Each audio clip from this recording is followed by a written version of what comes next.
Hello dear students, करते हैं इस क्वेश्चन को। क्वेश्चन कह रहा है कि आपके पास 3 मासेस हैं M1, M2 और M3।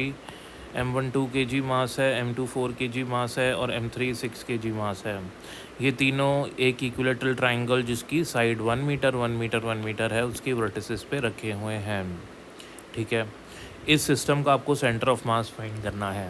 जब भी आपके पास, ध्यान रखो, दो तरीके के क्वेश्चंस आ सकते हैं। एक, आपके पास कोई बॉडी होगी, जैसे स्फेयर हो गया, रिंग हो गई, है ना, सिलेंडर हो गया, हॉलो सिलेंडर, सॉलिड सिलेंडर, कोन हो गया, ये सब बॉडीज़ होती हैं। इनके सेंटर ऑफ मास के क्वेश्चन अलग होते हैं, अलग तरीके से सॉल्व किए जाते हैं।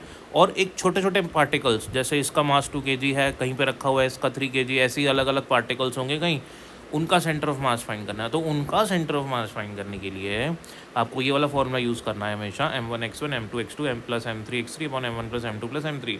तो आपको क्या आइडेंटिफाई करना है? आपको m1x1 m2x2 m3x3 निकाल लेना है इस डायग्राम से, और m1y1 m2y2 m3y3 निकाल लेना, और वैल्यू सब्स्टिट्यूट करके फॉर्मूले में डायरेक्ट आंसर आएगा, कोई दिक्कत वाली बात नहीं है। तो ये m1, ये m2, ये m3, तो m1 m2 m3 तो मिल गया अपना, कोई दिक्कत नहीं है।